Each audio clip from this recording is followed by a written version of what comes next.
Okay, well, I'd like to say welcome to you all to come to this Teatime Talk here in 14 Henrietta Street.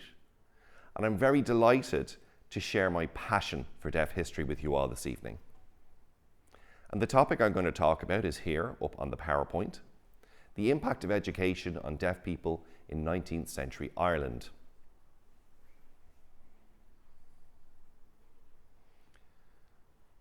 So, let me go through this material. Oh, before I forget, we're going to be talking about education in the 19th century. But first of all, we need to figure out what was happening prior to that. What was happening before the 1850s or so? We need to have that background very clear before we go on. And I'm going to talk about different case studies to exemplify what was going on for deaf people. These are all real case studies, actual deaf individuals. The first case study is a deaf man whose name I still can't identify, but I'll talk about him. And the information comes from an 1880s story. Now, this is a story that the source of which came from the 1880s, but it's about a deaf person prior to that. It's about a deaf person who lived long before the 1850s. An artist from England in the early part of the 19th century went to the west coast of Ireland to draw some watercolours, and he was working at his art one day, painting away, and noticed an individual approaching him. And the painter tried to say, "Hello, good afternoon, how are you, can I help you?" But there was no response. This person didn't speak. He was making strange noises in his throat. He had grey clothes, kind of straggly, unkempt hair and beard, but seemed quite harmless. So the artist continued about his work, but the man who approached him seemed very interested in what was going on, what the artist was doing. So the artist ended up in a nearby village a little bit later on and went into a local tavern and asked if anyone knew anything about this strange individual, and they told him, "I don't mind him, he's just the town dummy." And the artist said, no, sorry, but what is his name? "Oh, sure, I don't know. Sure, no one knows his name. Sure, he just wanders around begging for food." And that struck the artist as strange. The first kind of education prior to the 19th century I'm going to talk about exemplifies this: no education at all. And we need to understand a phrase that's vital here: the language deprivation syndrome. And I'll delve into a little bit of psychology as well as history when I'm talking about this particular kind of syndrome. If you imagine a child between the ages of 0 and 5 years old, this is a vital time in terms of their language acquisition, in terms of their cognitive development. Absolutely vital period. If a child doesn't have access to language within that period, it has very negative effects on the language and cognitive development of the child, and beyond that period they don't really learn language or acquire language. It's a kind of form of acquired brain damage that comes about from not having access to language. And it means obviously that they can't interact and communicate with people around them. And one Aboriginal scholar from Australia, one woman, has an explanation for this, that this isn't just an issue of language, but also one of culture. This can possibly represent a cultural deprivation. The man in my story didn't know his own name. He didn't know his own identity. He had no idea who he was and his relationship to the others around him. So it becomes a situation of survival of the fittest in a way. That's the first case study. The second case study I want to talk about are deaf people who did have a certain access to family trades. I will talk about that a bit later on, but they mightn't have had formal education. So you're talking about deaf people born into families where they might have worked, let's say, as tailors. They might have learned that from observation of family members in that same trade and picked up those skills along the way.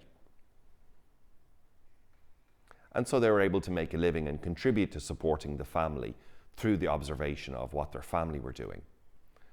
That's one kind of education. Another kind of situation would be private tutors that some deaf people would have had access to over the years.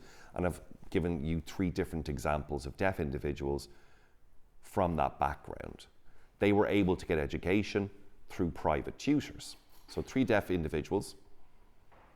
We've got Lady Mary O'Brien, who lived in County Cork. She had a deaf sister as well, and there's not an awful lot of information about her sister. I don't know what her name is.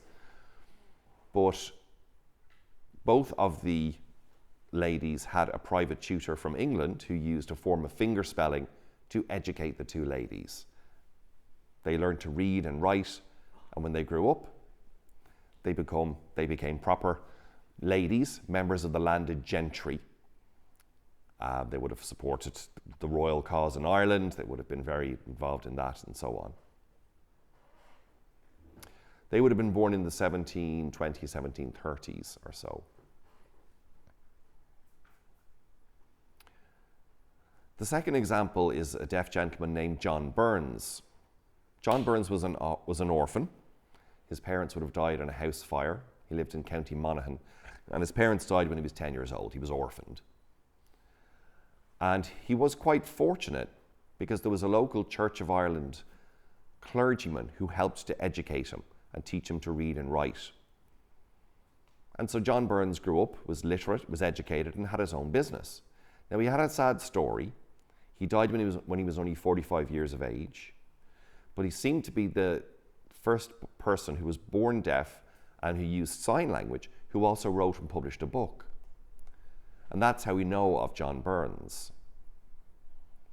I'm sure a lot of you know Jonathan Swift, who is another very famous Irish writer who suffered hearing loss later in life. But we also have John Burns, who was born deaf. So Burns, his story is quite sad. He ended up in a debtor's prison and suffered from depression, all after his wife passed away. He wasn't able to support his children. He was in a debtor's prison. He didn't know what to do, and he decided to write this book and sell it in order to raise money, to pay off his debts, and also to be able to feed his family. He had 2 children, so he needed to support them by writing his book. So the third example there on point 3 is Samson Togood Roach, born around about 1760, 1770.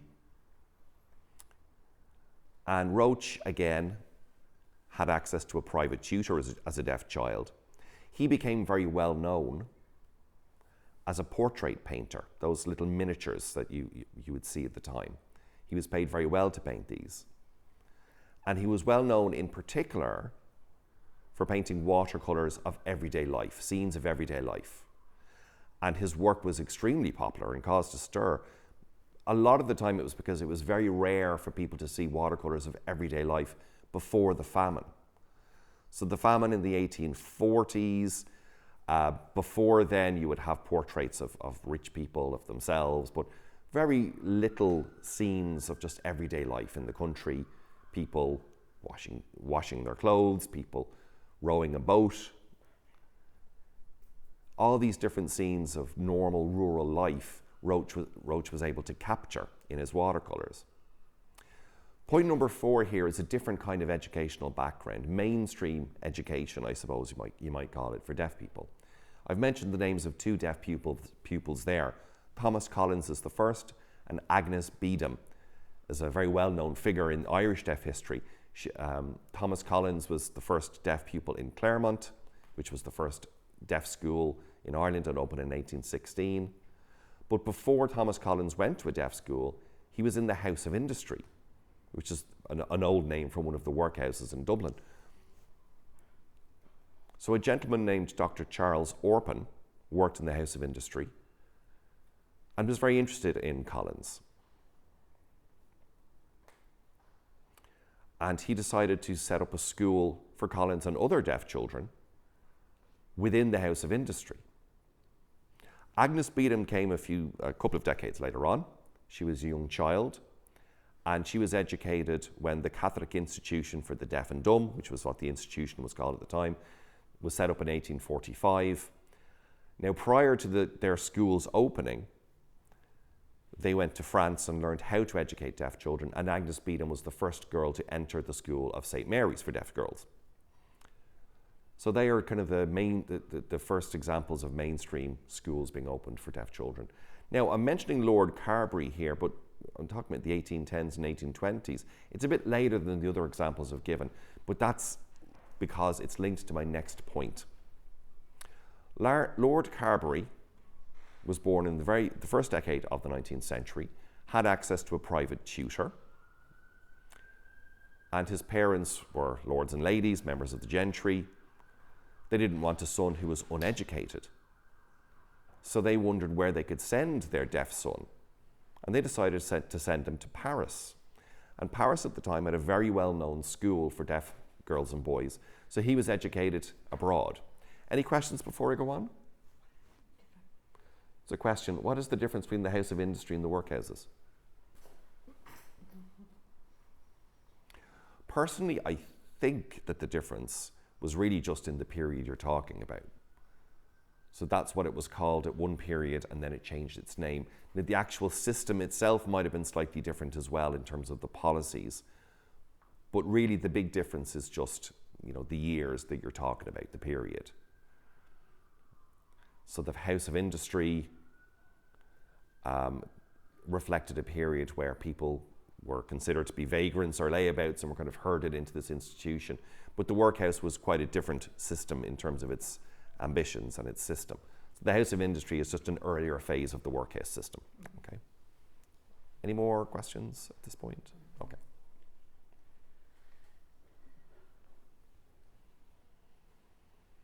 I don't expect you to read all the details here in this slide. There's quite a lot of information, but you can see all the different schools for deaf children that were established during the 19th century in this country.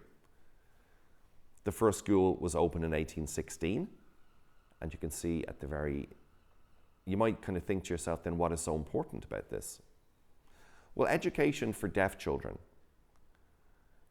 in Ireland, it's very important to keep three things in mind. First of all, one of the aims of the people founding these schools was that the deaf children would learn faith. They wanted them to learn about God. They wanted them to learn the Bible. It was a really key driver to setting up these schools. Education and literacy was the second driver. But they also wanted deaf children to become citizens, not just dependents on society, but contributors to society. So they wanted to do that by giving deaf children literacy and skills in order for them to contribute to society and be citizens. So that represents Ireland after 1816. But did all deaf children at that point get education? Well, for a long period, most deaf children still didn't. It often depended on their family. It certainly depended on their family before 1816, when there were no schools available. Many of them didn't get access to education and had to do farm work and other kind of labour. But then 1816 saw these schools being established. Now later this profile changed in terms of the numbers of deaf children that actually received an education in these institutions, as we'll see. You can see the years here going from left to right. And you can see that there's a growing population of deaf children who have been in deaf schools, who have received an education. So altogether from the start of this period, we're going right, we can see the years that these schools were established. Each school educated a different cohort of children. And then at the end of 1911, you've got a total of this here at the bottom right. So from 1816 to 1911, deaf people who've received an education, 6,135. So just over 6,000 in almost 100 years. If you think about it, it's not a huge number, is it? You might expect more deaf children to be educated than this. But these are the people who are lucky enough to have been educated, right? So it's important to be aware of the size of that community. And this is important too, the number of teachers who were deaf themselves in Ireland over the years. So have a look at 1861. There's no male teachers. There's only one female deaf teaching staff. It's interesting as well because one of the schools, St. Mary's in Cabra in Dublin, began to develop links with other schools around the world. They wanted to set up schools for deaf children, and so St. Mary's would send their ex-pupils off to become teacher pupils. So in Louisiana, this happened, in the States. In Cape Town, in South Africa. In Newcastle, in Australia. Newcastle it's not far from Sydney. So those are 3 schools that were established using the expertise of St. Mary's and Cabra and using their deaf ex-pupils. But here in Ireland, in Westmeath, there was another school that also used St. Mary's expertise as well. So it wasn't just in Ireland where you saw this expertise being used, it was also elsewhere. Just to talk about this area of trades for a second, and what is a trade. These are different kinds of occupations that are considered, there are specific crafts that involve training with a master as an apprentice for a number of years. So you have to practice that craft, get better at it, learn from your master, and after a while you become proficient in it yourself. You become a craftsperson. So the trades in the 19th century that we could be talking about are blacksmithing, carpentry. Blacksmiths would make metal objects and repair them, like tools, horseshoes, grates. You've got carpentries that would build barrels. That's especially important as well in this period. Barrels are made out of wood, and obviously they're consisting of lots of different components, and they're kind of sealed at the top by metal hoops. You've got coopers. Coopers are these barrel makers. You've got lace workers. You've got shoemakers or cobblers, tailors, and seamstresses, dressmakers, working on those old sewing machines that I'm sure you're familiar with, and weavers. And it's interesting because most of the time, the weavers who were making this fabric that was used for clothes, people often weaved baskets as well. But most basket weavers were blind rather than deaf. I found evidence of one deaf basket weaver, and I have consulted with someone who says that there was a few more deaf basket weavers, but it's been an interesting profession to look at. So these are the jobs and occupations that I refer to when I talk about trades in this presentation.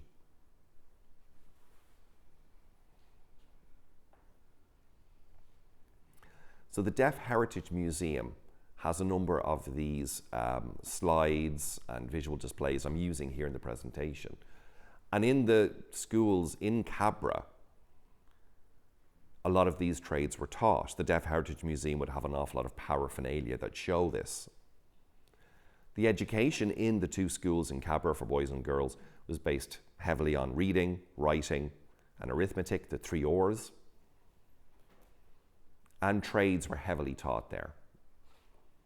The trades in St. Joseph's School for Deaf Boys in Cabra were particularly the ones shown here. Tailoring, harness making or making leather saddles, cobbling or shoemaking, baking also. There's an old sign for baking which shows the elbows at work here and the kneading of the dough, which reflects this very old sign. You've got carpentry, as I say, and you've got metalwork. All right?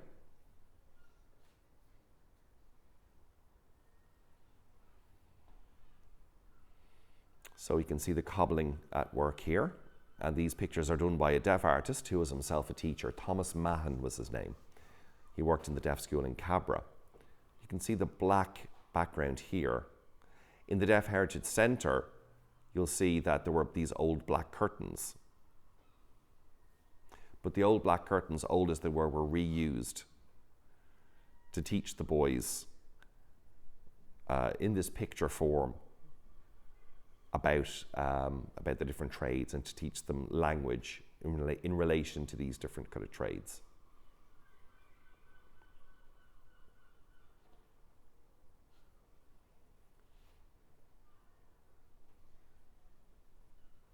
Okay. So tailoring, and again, Thomas Mahan is the artist who did these pictures. So it's lovely, lovely pieces of work here that you can see by Thomas Mahan.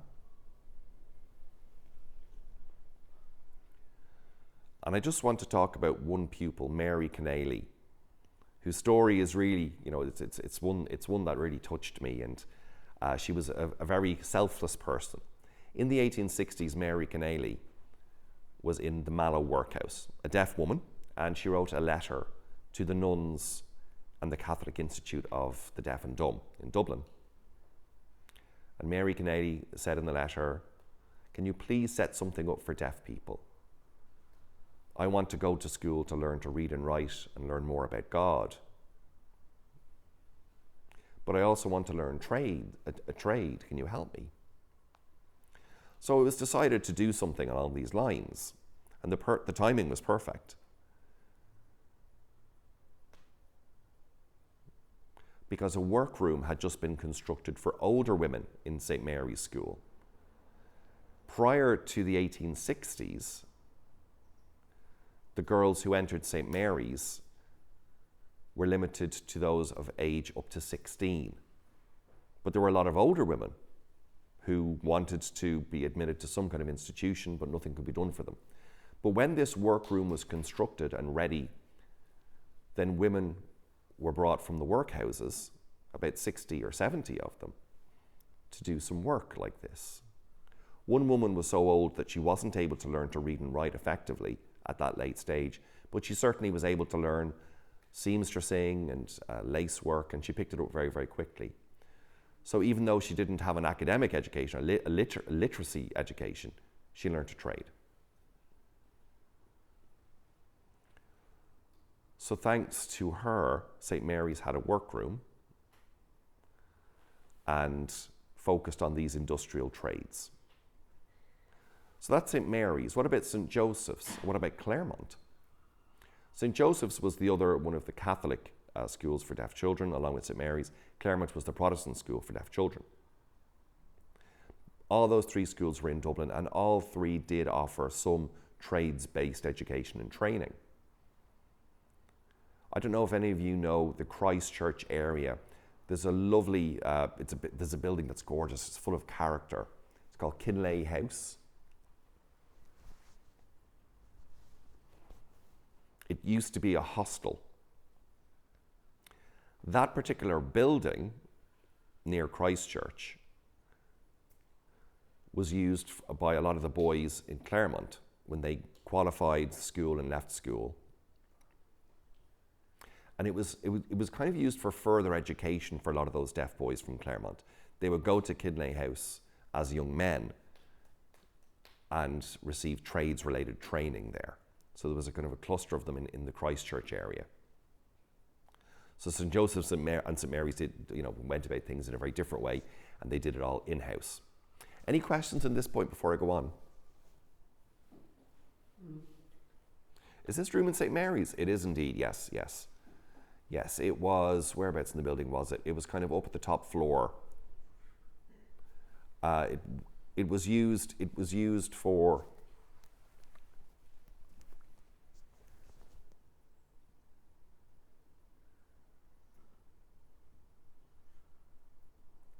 I don't know if any of you are familiar with the Irish sweepstakes. Yes, I know you used to work there. Yeah, that's right. Well, that was in the 1930s that the sweepstakes came about. Okay? So that would have meant that money was given to the schools in Cabra. So there was a wing in St. Mary's called the Sweep Wing.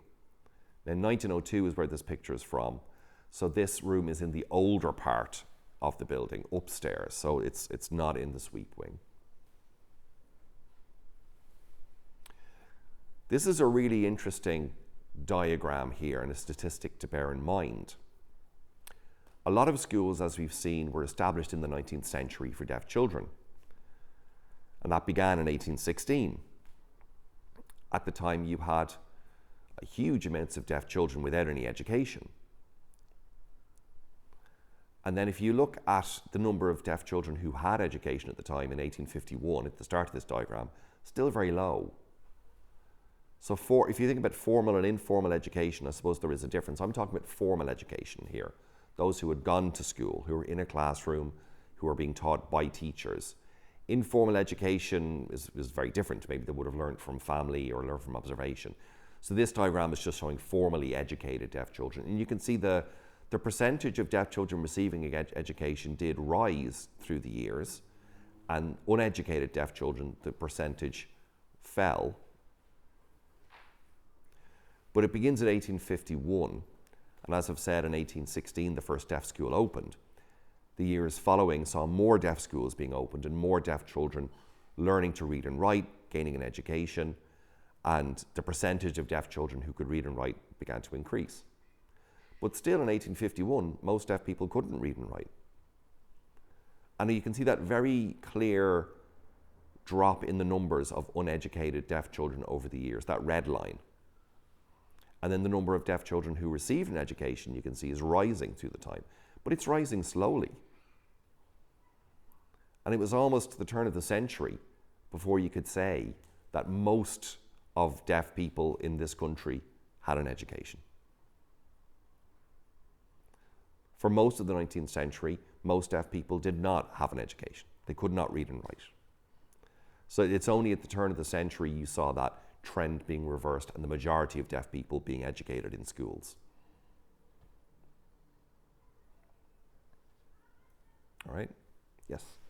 But how do those rates compare with hearing people and their education at that time? Well, in the early 19th century, the national school system was established, and there was a push towards this, national schools, free education at primary level for hearing people. Whereas for deaf schools, they had to pay because this was a special kind of school and fees were involved. There was legislation to help parents of deaf children to pay off the cost of their education, though.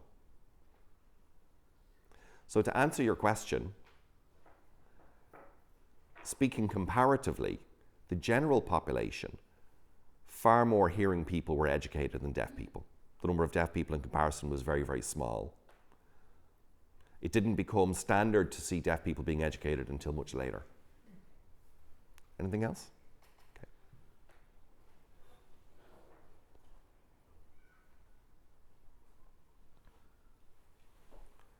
So one really important thing here is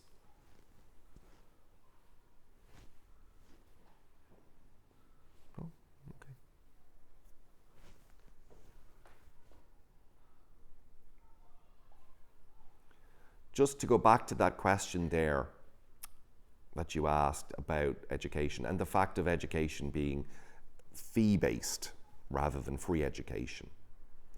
The majority of the boards of guardians at the time in Ireland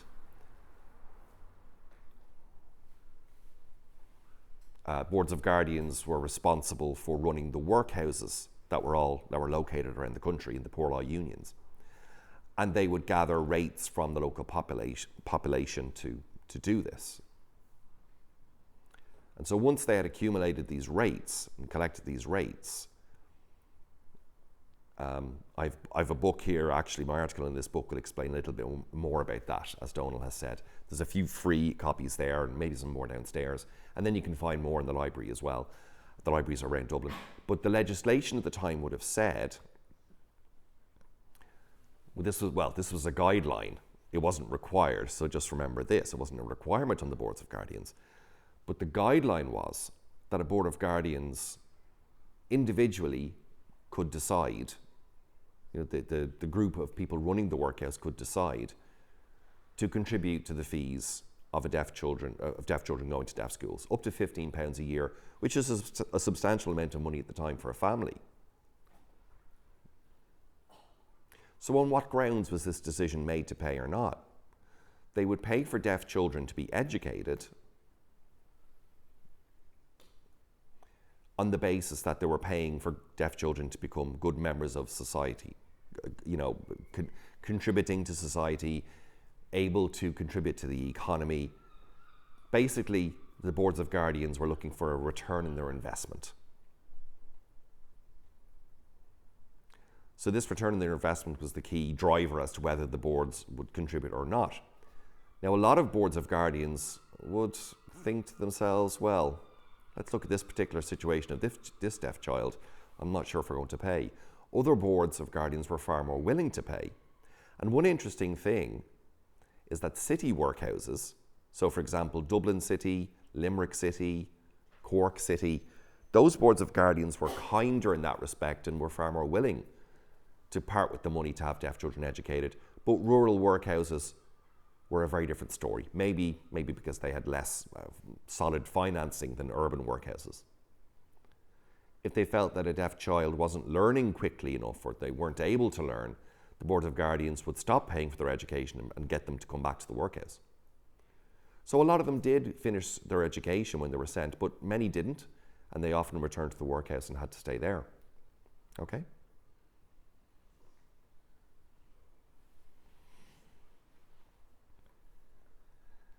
So, looking at deaf women in Dublin for a second. You can see a big difference in these two pie charts. The first one shows women and girls, and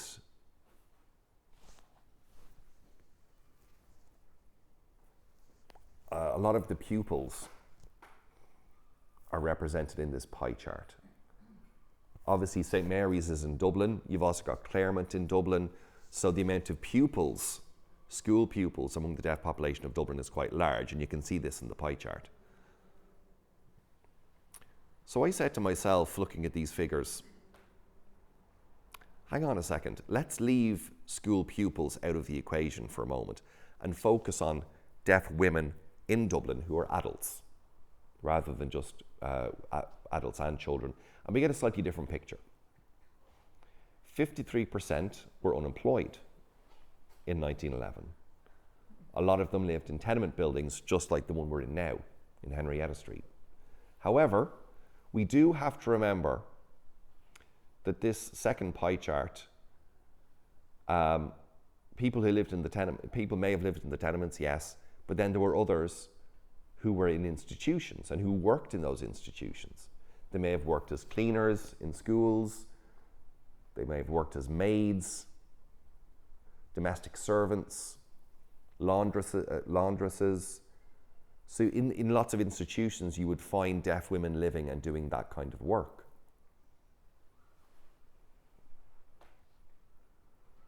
So talking about literacy levels, I'd mentioned that before the advent of deaf education, or should I say before the establishment of deaf schools in Ireland, most deaf people had never been to school, they couldn't read and write.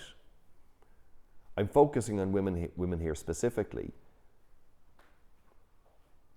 You can see a very, very small percentage here. Almost 90% of deaf women, signing deaf women, were able to read and write in this particular statistic from 1911. But it does I did have a bit of a chuckle about this because the information here is from the Census of Ireland, and you have to remember that the census is not 100% dependable.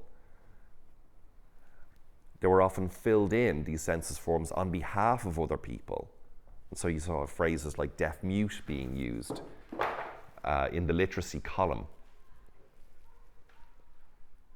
So there's an assumption on the part of the person filling in this form that the person, well, they obviously can't read and write, they're a deaf-mute. Well, actually, hold on a second. What about the women that were working in institutions? If they were educated, they may well have been. How did the deaf women in these institutions communicate? Surely it must have been in writing at times. So we lose some of this information because of the way these census forms were filled out. 85% of the deaf women in Dublin weren't married in 1911. And again, I think that's to do with the fact that they were institutionalized and they were separate from men. The Church of Ireland deaf community was very mixed. men and women mixed socially, whereas they were separated. Now, there were some marriages between deaf Catholics, obviously. Patrick McCrory is the name of one deaf man who lived in Dorset Street. He was married to a deaf woman, and he's an example, but most deaf women, as you can see from this pie chart, were unmarried. So this is a point I've already talked about. This institutionalization that we've seen among deaf women. One thing I will say is that this isn't the case anymore in 2024. Obviously, hearing women were institutionalized too, but you might have quite low percentages of those hearing women. The percentages of the deaf community and deaf women are sometimes 4 or 5 more times more in terms of institutionalization. So this is where I've got my information for this discussion this evening, if you wanted to follow up any of those points. And I just wanted to say thank you. Actually, sorry, I'll go back here. I wanted to say thank you, first of all, to Dr. Leonard for his contributions, the Deaf Heritage Centre, and also the St. Mary's Deaf Heritage Group. So those 3 thank yous are in order. Okay, so I'm going to stop signing for a while, and over to you for questions and answers.